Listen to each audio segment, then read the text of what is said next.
This show is sponsored by BetterHelp. I can't believe we're already well into the summer months. Things can move so quickly. It's important to take a moment to pause and check in.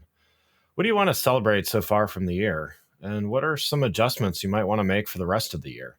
Therapy can help you take stock of your progress and set achievable goals for the next 6 months. You might want to think about your family, your friendships, your personal goals. Where do you feel like you're making progress, and where do you feel like you might be able to use some help? If you're thinking about starting therapy, give BetterHelp a try. It's entirely online. It's designed to be convenient, flexible, and suited to your schedule. You just fill out a brief questionnaire to get matched with a licensed therapist, and you can switch therapists at any time for no additional charge. This summer, take a moment to do this. Stop comparing and start focusing. Visit betterhelp.com/innovate to get 10% off your first month. That's betterhelp.com/innovate. The Agile Brand.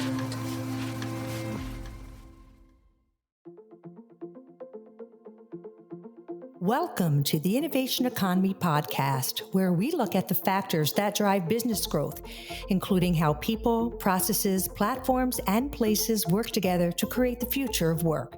I'm your co-host, Bonnie Habyan. I'm a CMO, author, speaker, branding expert, and passionate content creator. This episode is part of our Brand the Change series, which focuses on how entrepreneurs and engaged employees can leverage their personal brand and superpowers to support their company, showcase their skill sets, and create value. To listen to the latest episodes or to sign up for the Innovation Economy newsletter, go to innovationeconomy.show or click follow on your favorite podcast app to make sure you hear the latest episodes. And now, onto the show. Today, we're having an insightful conversation about evolution in the news industry, how it has evolved, how it's consumed, which is really interesting, and what the future looks like. With me today are two rock stars from Gannett USA Today Networks. We have Kelly Andresen, President of National Sales, and Jenny Huang, Director of B2B Marketing. Both are going to share some fascinating insights in their career development and the evolution of news. And I'm just really happy to have both of you. Together, we're going to dive into some of the challenges and opportunities that lie ahead for news media and explore how professionals like Jenny and Kelly are navigating these dynamic, quick shifts. So let's dive in and cover the latest trends, innovations, and best practices that are shaping the future of news and journalism. I'm going to start with you, Jenny. You have a master's in music. You are an international performer, a concert pianist. How in the world, with a strong brand like that, did you come in and make a pivot into marketing? I'd love to understand how you've transferred some of those core principles from your background in music to a B2B marketing director at USA Today. Hi, my name is Jenny Huang, and I'm the Director of B2B Brand Marketing at USA Today Network. As Bonnie mentioned, I was a concert pianist before my marketing career. And believe it or not, the core principles of marketing and music are quite similar, which is creative storytelling. Yeah, they say that. Yeah, I mean, they're saying storytelling is the key today. I mean, if I hear that every day, storytelling is where it is at, and especially now in B2B marketing. So get ahead, keep telling me. Yeah. So firstly, discipline is the backbone of both music and marketing.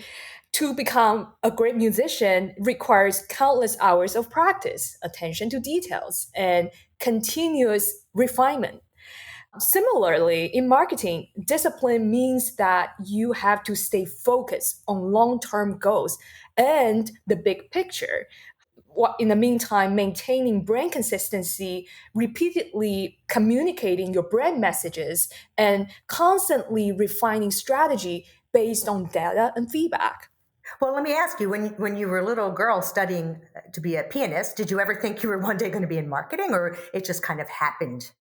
Well, that's a great question. Never. The short answer is never. I never knew I will become a concert pianist. Well, my parents put me in piano when I was young. Never knew I would become a professional pianist. And transitioning to marketing, that was completely by accident too. Oh my gosh. So, okay, give me one sentence about how that accidentally happened. I was full-time professional pianist and I was traveling around the world, but to a certain point that I realized that I wanted to make bigger impact to the world. And I see that the way to make bigger impact to the world is through the business world. Yeah, you're right. It is, right? You don't realize that sometimes when people say, "What's your Yeah, career?" I'll say, "Oh, I'm a CMO." But then I say, "Wait a minute, my business is making impact," because that's really what it's all about and making a connection. And I would imagine music is all about making a connection. So I can it see those is. parallels there for you. So you stumbled Absolutely. upon somebody who said, "Hey, come to USA Today and help us out," or I mean, that's one big stumble. Well, I started my marketing career in the agency side. I started Awesome. at one of the most awarded advertising agency, which is BBDO at the Omnicom Group. I was there for 2 years and tried out several different roles there. And a wonderful opportunity at USA Today presented itself, and I took the opportunity. And it has been a great time to be here. So tell me a little bit about what you're doing in B2B. Explain to us a little bit about what your role is. Yeah. So I joined USA Today Network in 2023 as the first director of B2B brand marketing for the national business. In this role, I increase USA Today's brand awareness and drive brand transformation among advertisers and marketers by launching a series of effective marketing campaigns and initiatives. Okay, so what are you seeing? What are you seeing in terms of? I mean, B2B is becoming a lot more like B2C in everything that we do. So, is there a few nuggets of advice or guidance you can give to folks when they're kind of looking at B2B in 2024, and maybe align one or two things that you're seeing and doing? I think B2B has often been misunderstood that is being purely rational. But the truth is, it's never purely rational. B2B is highly emotional. Very interesting. I think you're right. It's highly emotional. And Um, why are we just realizing that now? Tell me what you're seeing with respect to that. That's so fascinating. Recent years, B2B marketers started to realize that in order to make any kinds of B2B purchasing decisions, there has to be an emotional connections. And that's Hmm. why B2B marketers start to launch more interesting and interacting Hmm. B2B marketing campaigns that could even be parallel as B2C marketing campaigns that has different colors, sound, and even characters to draw those emotional connections between B2B consumers and brand. All right. So when we all think of USA Today, we're thinking about the paper. I'm thinking about it 20 years ago. I used to love, that strong brand on the front, reading about everything you can, even a little entertainment, right? Sports, whatever. Explain to me a little bit about when we're talking B2B and what you're doing. Who are you? Which businesses are you targeting? How does that work within, the organization? So my role is I increase brand awareness and drive brand transformation among advertisers and marketers who Ah, are interested in advertising or partnered with USA Today. And over the past decade, USA Today has strategically enhanced its focus on B2B to adapt to the changing dynamic of media and marketing landscape. And this shift has been driven by several factors: market demand and digital transformation, and diverse offering and customer centric approach. all right. Well, I'm going to bring in Kelly here a little bit. Kelly Anderson, who is in charge of national sales for USA Today. And that's a tall job. And I'm talking with her a little bit prior to us kind of starting here. And she is a Maryland girl. And I am a Maryland girl too. She went to Goucher College and University of Maryland. So we have a little bit of a connection there. But one of the things we were talking about is how quickly things are changing and evolving. So I want to ask you, from the news perspective, if you can give us a couple of insights over the last 10 years pre-post pandemic that you're seeing, from a news perspective. And then we're going to ask you both I'm going to talk to you both about how they're consuming it. But give me a little bit of a state of news. Yeah, absolutely. I think a couple things. So at USA Today Network, we own USA Today, which is our biggest flagship national brand, in over 200 local news, sports, lifestyle sites. And I say sites because on the national side of our business, almost 90% of our business is digital. That's crazy. What was that 25 years ago? Zero. Zero, right? Didn't exist. Yeah. So a lot of people, I love, traveling and meeting people, and everyone recognizes the iconic USA Today brand and think about the actual paper. You see it in a lot of movies, like, people will reference it. You'll, think about it as you've seen it across the nation, the first nationwide newspaper. So it very much was ahead of its time. And that innovative spirit has continued as we've transitioned our business to be where audiences are, which naturally is the web.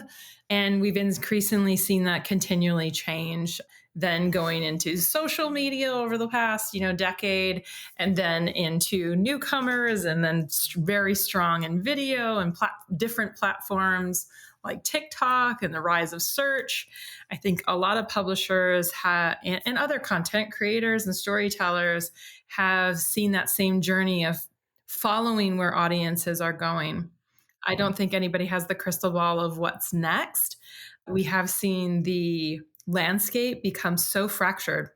Or I should say there's more options, right? There's more options to consume content in many different ways, whether it's like this in an audio format that you can actually also consume online or on your phone in so many different ways. I love the opportunity for consumers having so much choice to consume content. For us is making sure that we're meeting audiences where they are and being flexible enough of an organization to be able to test out new things and new ways and building content where they are. So what tomorrow looks like, I don't know. But and I don't think anybody knows. It will definitely be different than it was for the last 10 years. The next 2 years, 10 years will look different from that. I think the important thing is being able to test out new things and being able to be nimble enough to go where audiences are going. So let's dive into that a little bit. 10, 20 years ago, you'd have reporters that worked probably whatever, I don't know, certain hours, but maybe some were working overnight, but it was in a totally different atmosphere. It was in office. It was, very kind of structured. You had certain times of the day that you would have to make sure you hit a deadline. How has that all changed with respect to delivering the product to America? I think one of the biggest impacts to that was Twitter. Twitter became to break whole news stories like the Spring Awakening, like huge stories across the whole world, and having stories told in small bits and seeing that audiences really liked that. Like they liked to consume a developing story, meaning you didn't have to have the complete story in one unified article that was perfectly put together. I think that pattern in consumption changed a lot of how other publishing companies started to cover stories, where you would have iterative stories over time. It's okay if they only have a couple sentences and have them over time because people are also consuming all the time, right? And then particularly with mobile phones, it's with us all the time. People will consume a few while they're doing 10 other things or at all hours of the day. And I don't think there's an expectation that everything be perfect and finite, that there's an understanding of stories are ongoing. Yeah, and so it's changed the operational business model, probably the entire business model, and has opened up opportunities. This show is sponsored by BetterHelp. I can't believe we're already well into the summer months. Things can move so quickly. It's important to take a moment to pause and check in. What do you want to celebrate so far from the year? And what are some adjustments you might want to make for the rest of the year? Therapy can help you take stock of your progress and set achievable goals for the next 6 months. You might want to think about your family, your friendships, your personal goals. Where do you feel like you're making progress, and where do you feel like you might be able to use some help? If you're thinking about starting therapy, give BetterHelp a try. It's entirely online. It's designed to be convenient, flexible, and suited to your schedule. You just fill out a brief questionnaire to get matched with a licensed therapist, and you can switch therapists at any time for no additional charge. This summer, take a moment to do this. Stop comparing and start focusing. Visit betterhelp.com/innovate to get 10% off your first month. That's betterhelp.com/innovate. One of the things you had said to me prior to us hopping on this was being adaptive, nimble, and able to change has never been more critical, especially in the landscape and industry you work in. I do want to talk a little bit about that consumption. What are you seeing with respect to the habits of consumption of information currently? We've certainly found the breadth of content and topics that we cover has definitely changed over the years, really listening to what audiences are passionate about. Certainly people, also probably a lot of people don't know that over half of our traffic that comes to our sites never consume any news content. What are they consuming? All of the other things that we cover that they are very passionate about, like travel, personal finance, personal technology, sports, is huge, entertainment, lifestyle, wellness, totally different topics outside of breaking news headlines. That's still important, but a lot of people, so understanding what people are passionate about and making sure that we are providing quality information to help them live their best lives. That doesn't shock me so much and you kind of sharing with me what they like to look at, because that's kind of how I used to embrace USA Today years ago. I would go there really for the sports, some of the entertainment. They had great entertainment pages. So that's interesting to me. But do you have any sort of stats as to consuming? I imagine the majority is mobile versus desktop versus what are people using to consume? Yeah, 100%. So as I said, the majority of consumption is digital web. And then an increasingly year over year, mobile continues to take mobile web takes a bigger share, which I think is very consistent with people being with their phones all the time, whether they're consuming content on mobile app or mobile web. What are you seeing, or what are you looking to see in the next 5 years, and anything that you see coming down the pike from a trend that you're like, we've got our eye on this, because we're seeing people doing more voice, we're seeing more virtual, we're seeing more. I'm just curious from a digital landscape what you project.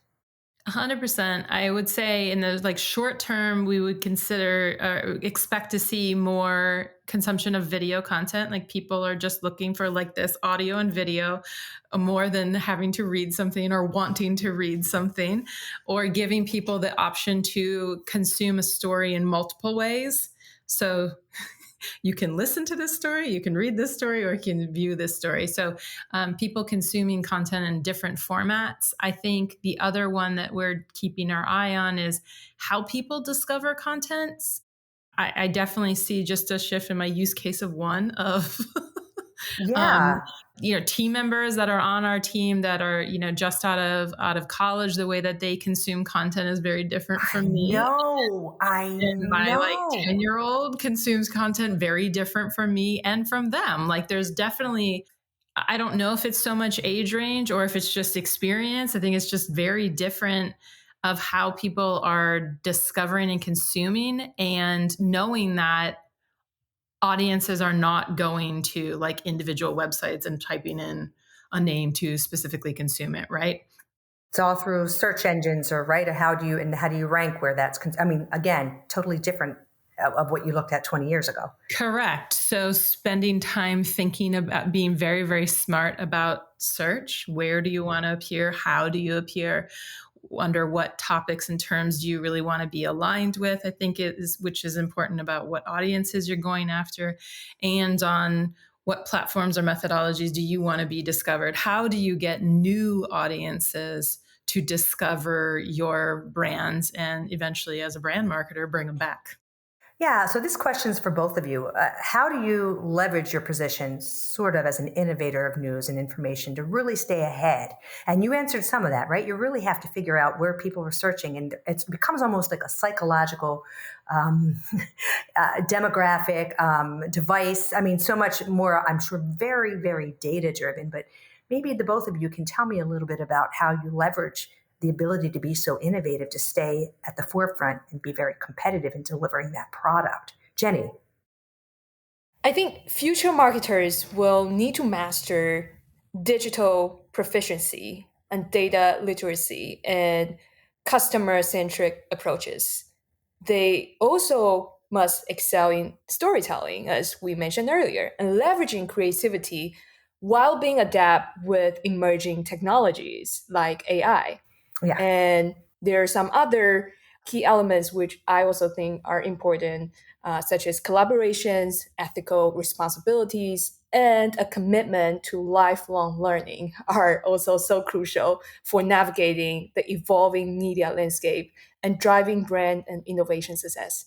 So you're saying USA Today, that their commitment to doing the collaborations, the lifelong learning, they're the types of things that if they continue to do, they're really kind of leveraging that innovation to keep people engaged? Absolutely. Absolutely. What do you see, Kelly? The USA Today as a brand has always been committed to innovation. I mean, from its earliest inception of trying out new things and having the conviction to do it. So things like color, whoa. Right. I mean, right. You're right. That sounds funny, but it was a big deal when the brand first was launched, and being the first national brand is really exciting, all the way to investing in VR and trying out new technologies and delivery methods through technology like VR and AR, and then continually now really building teams who are very much focused on, I think, which is universal for marketing, and really listening to the audience, really looking at what are they looking for, and being able to deliver on that, quickly test to see what's working and what's not, and then being able to pivot off that. So it is not about making giant investments in one area. It's about continually trying tiny little things to continually refine, innovate. Yeah. to achieve to reach the audience that you're looking for. And I think both of you have mentioned a really important thing about connection. So how do you do that? Particularly like in a news content, right? How do you make a connection with your brand that is different from other news providers? Wow, you just said so much. First, I did not realize it was the first national publication, right? That it really, I mean, that's interesting to me. And I'm sure that use of color was probably a several month, several week discussion. That had to be expensive as well. So I do commend them for that sort of innovative approach. And I think what I'm hearing you say, and tell me if I'm wrong, but it sounds to me that your organization must be somewhat nimble to empower those people who are down there looking, studying to make quick changes. That has to come from the top. So to be able to make those changes to stay on top of market share, that speaks a little bit to the importance in this day and age of being able to have a little bit of that autonomy. Yeah, 100%. So I think like internally it's having the structure of, like, to your point, like having the data teams. So listening to like, where is the audience? What are they consuming? Understanding what they're looking for, informing a team of, we have a special team that is set up, that started very small, of nimble writers writing about topics and cranking it out pretty quickly, and doing it for search optimization of what are people looking for right now that we are experts in to serve that. Because it's a totally different way, to your point, to creating content than like an older traditional model of writing a full article. So it's a different methodology, and seeing, does it resonate with the audience or not? Like, do they like, turns out, yes, they like to receive quality fact checks results quickly from a trusted brand. That's good. And then slowly built on that team. So it's a much bigger team now, and then have iterated that team across other sites too. So really working on that model. It could change tomorrow. Audience behaviors could say, thanks, but I'm on to something new. I don't really appreciate that anymore. And what I like about this model, and I think USA Today is doing a fantastic job, is continuing to listen and to having the infrastructure inside to say, like, okay, let's pivot again. Let's try something else, while maintaining that trusted brand. So that data has become very important, obviously. And you would think 30 years ago, it may have been how many papers are you selling? What is that point now that businesses like USA Today look for to say, hey, you know what? I imagine it's advertising or partnerships, or where it is kind of that, I would say, that pivotal business model, core business model that is looked at now for success. Yes, we have several success metrics. One is just overall uniques, right? Our reach. How many Americans are we reaching, and striving to grow that number? We are reached now 1 in 2 American adults, 18 plus. That's big. That's half the nation.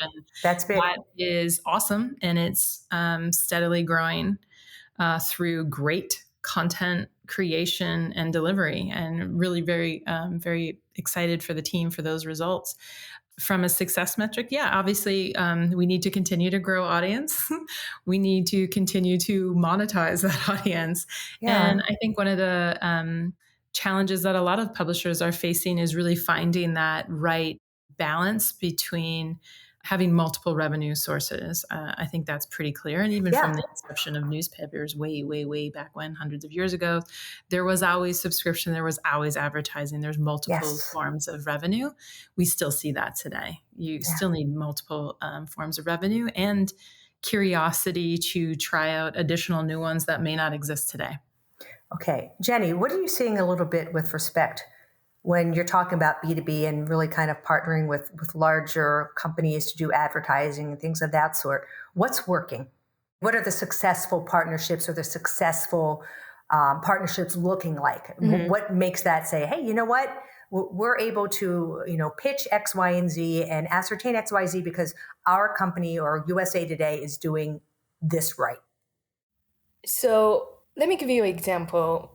Earlier this year, we hosted a health equity summit that was hosted in partnership with blackdoctor.org and Omnicom Group. It was hosted at USA Today's office. And USA Today has always has a strong focus in the health industry. Yes, they do. And wellness, is given the fact that we reach half of the American adult, and those are the day-to-day Americans who care about their health. So we leveraged that and developed a health equity summit that invite health industry leaders to discuss health equities, discuss health, discuss different topics in the health industry, and it reassure and rebuilding and continuing to rebuilding our brand as the leader of the health industry, and also increase our brand awareness in the health industry. Yeah, no, that makes sense, right? That makes sense because then it continues to position you as a credible health leader. And then people want to start, whoever you expose them to, they want to read more, learn more, and you be the go-to resource where that's concerned. Yeah, I think one of the really awesome strategies that Jenny has brought to the team is something that both of you addressed earlier in the show, was really about making a connection. So obviously publishing is a highly competitive space for ad dollars, especially as ad dollars are going to non-publishers. And one of the things that we were seeing is it's really hard to increase brand awareness and differentiation, right? There's just so many publishers out there all talking to the same marketers, to the same agencies. How do you really differentiate yourself when it's such a competitive market? And our sales team alone can't do that, which is really why we were so excited to hire for Jenny's role, and then having her specifically come on, who had experience in the space speaking to advertisers, and really have developed a strategy that is about connection. And that connection is people. So how, yes, we obviously still have to do advertising ourselves for sure. But where do we have opportunity to prioritize face-to-face connections and face-to-face communications? So being on panels, doing things like this, where it first gets our word out, but also get to hear from the people themselves. So it's not just the brand, I saw an ad from you, but really hearing from thought leaders on the team, in this case, very specific to the topic of health and wellness, but really using that as a strategy. Where can we build personal connection, opportunities with marketers and agencies? And for that, I think it's very similar to B2C marketing. Totally just that agree. we can do it on a much smaller scale. You can still do one-to-one communications because, we're not talking to the whole of the US, just a very specific subset of decision makers within marketing and advertising. Well, I think you're right. And I think because of the digital landscape, it has allowed us to really make more of those connections. If you think about it, 20, 30 years ago, there were no websites. USA Today was just some advert, some location somewhere. I don't know where they even were. You need to get the paper, and you really didn't know people. Maybe you'd see a photo of a writer or something of that respect, but you didn't know much about them. Now, the digital landscape has allowed us to touch, feel, see the people who are part of the brand and say, hey, you know what? They're really smart. They get it. They understand it. And that makes you feel, okay, I trust them. And it's that whole trust connection scenario.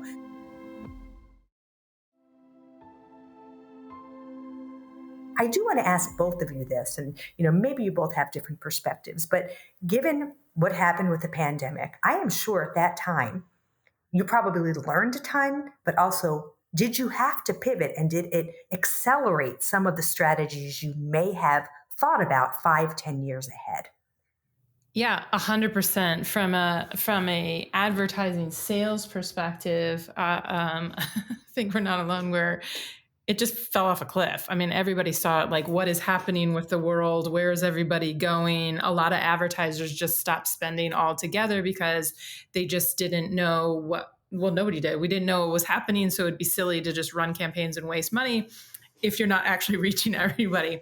Followed by a steep growth curve because turns out everybody's online. Everybody is at home, but still yearning for connections and meeting people. The rise of video conference platforms and e-commerce and delivery of any type of product you can imagine. So it came back strong from a sales perspective. And I think that really then informed, okay, what's the new norm? We don't expect everyone to stay at home and for sales to be this high. What does the new norm look like? And how should advertisers change their media mix of how they're spending? And for us internally, how does that inform our ad product map? What should we be doing from an advertising perspective? Display advertising as a standalone is probably not going to be enough. What other advertising products should we be developing? What should we be prioritizing? So I think it accelerated a lot of those conversations of, whoa, how do we respond to what our audience wants now? Because it's completely different of what it was pre-pandemic. And you lived through that. So that had to be in some respects scary, but what a learning opportunity. So I imagine in hindsight, you look back and say, oh my God, I imagine remember the sleepless nights I had, but also, wow, I survived it. And not only survived it, but thrived, right? And that's a kind of a cool thing to say, where other publications or other businesses went belly up, being able to adapt and pivot and say, okay, wow, look at this journey ahead for us. And I think we all have seen some good stories, the winners and the losers that came out of those situations. So obviously you guys were a winner. To answer your question, Bonnie, what are the key adaptations I made since COVID? I think one key adaptation I made was building a personal brand digitally. Yes. After COVID. I started that the month after COVID, actually. Back then, I was still a full-time pianist. And COVID hit, and obviously I can no longer perform anymore. No longer performing person. You know what? That's okay. So that's really fascinating. So up until that time, you were out there still performing, and then all of a sudden, your world falls apart. Yes, and that's the time when I was locked down like everyone else, and realized that, oh, I really should start building some digital presence, because before that, I didn't have a YouTube channel, I didn't have a website, and I didn't even have a social media or any kind to tell the story of who I am and what what matters to me and what am I contributing to the world. And so during COVID time, that's when I started building a personal brand, specifically more focused on digital. And I started learning how to code a website for myself, and build a LinkedIn profile, and also start brainstorming and tell a story of how my skill set as a concert pianist benefit me as a marketer, and how do these two worlds emerge together. And well, you did a good job. You did a good job. Thank you. No, you did. And Fantastic. and you're not the first I've heard, but I mean this, and that, do you believe in doing that it helped lead you to this position? Oh, absolutely. I think without personal branding, I wouldn't have gotten my first job, which was at BBDO, and would definitely not get my second job, which is now at USA Today. Personal branding really helped me to build trust and credibility in the marketing industry very quickly, and also helped me build a community and build much more deeper connections with key stakeholders within the industry and even outside of the industry. Yeah, you know what? And again, very interesting. I'm seeing more and more of this at larger companies, that they are allowing, facilitating, encouraging their employees to do that. We all know that people engage 10 times more with a person than they will with a company handle. But you still have many companies that look at that as a threat. Are you going to get another job? You know, what is your take? I'm just curious from a professional standpoint, because other women, men are listening to this. What is your take on the benefits and risks of creating a personal brand when you're at a corporate, in corporate America? I think I'm very lucky that right now at this position, I've been really supported by leaders, my team, and everyone in the company for some of the speaking engagements I'm doing and the personal branding messages I'm putting out there. And the benefit is, by combining my personal brand and the company brand, it brings bigger voice and more credibility and more connections, more personal connections with some of the audiences the company is trying to reach. The risk, obviously, I think the risk obviously includes that sometimes you're not quite sure what to say. Yeah, I know. If I'm that's right there going with to you. put myself in trouble and so on. But again, with the support and with some guideline from the company, and also some continuous learning of what's the best message to put out there personally, I think it all could be adapted, and it all could be put out elegantly and efficiently and effectively, and building Yeah. meaningful connections. Yeah, well, listen, that's why I ended up reaching out to you, because I saw you were attending the same conference I was attending. You spoke on a panel. I spoke on a panel. I'm like, my gosh, this is an interesting story. And that's why I approached you. And so it does have some merit where that is concerned. Kelly, I don't know if you have any thoughts on that as well, but again, it is cool to see a company and companies allowing employees to be authentic. And I think that is probably, you're going to see more of that. 100%. I think, one of the questions that you had, that we had talked about before was, what advice would you give others who are building their career or even mid-career, is really I would say two things to that question is, one, be curious about anything. So things don't happen to you, and instead you are gathering information and getting ahead of the curve. For the second piece of information, I would say, is to have a point of view. And to bring it back, like in the example of Jenny's story, I think it's awesome when employees or even potential future employees are showcasing that point of view with their own brand. This is really important I see this as part of your job journey, right? And back in the day, it might have been you were just relegated to your resume and how you appeared on a piece of paper. And now there's so much more opportunity to showcase your personality, your interests, your curiosities, your point of view in your personal brands and how they show up across digital platforms. I think it's a huge plus. Yeah, and I think you're right. I mean, I think, again, when people are trying to showcase their values from a skill perspective, just in saying, this is what I know about, so I can help you, it helps differentiate you in a really crowded marketplace. And again, digitally, we didn't have that so much 10, 15 years ago, where people were more afraid. And now it's become a little bit more post-pandemic. I'm right there with you. You always want to now say, hey, listen, I am valuable. I can show my value and help others authentically. I don't see a harm in that. I think it's evolving, and I see more and more doing it.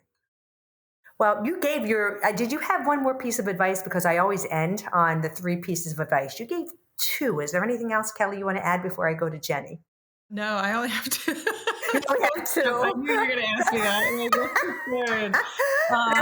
I like that. I'll add one for you. I always say, you never stop learning. That's my biggest piece of advice. Okay, it goes with the curiosity. I'll take that. That's learning. My 3rd. All right, you got it. And that's great. Jenny, give me your 3. What would you tell people looking to launch a career, a brand, just kick butt in life? I think my 3 pieces of advice are actually kind of a conclusion of the advice that both of you have shared earlier. Number 1 is embrace change and adaptability. Yeah. The change is constant. You just have to always be ready for it. And number 2 is cultivate a growth mindset and view challenges as opportunities to growth. And when I look back in my life, those challenging times are the time I grow fastest. And number 3 is building meaningful relationship. Just foster genuine connections and supportive community, and take time to know people and offer your support, offer your value. These relationships sometimes could open doors to opportunities that you could never imagine.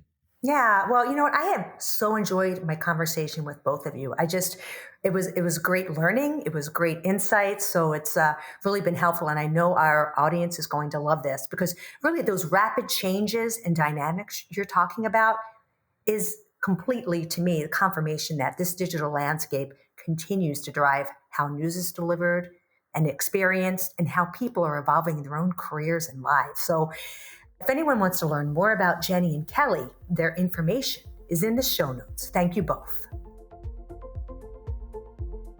Thanks again for listening to the Innovation Economy podcast. If you enjoyed the show, please take a minute to subscribe on your podcast channel of choice and leave us a rating so that others can find the show more easily.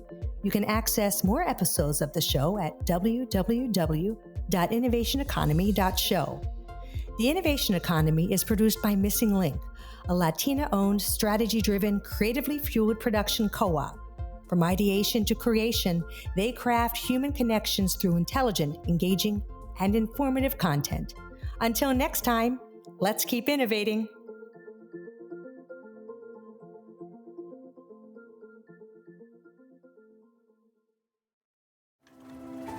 The Agile Brand.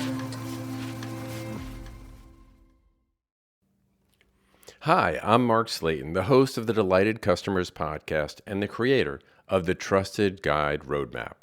The number 1 challenge of any change leader is getting executive buy-in. Without it, CX practices are destined to fail.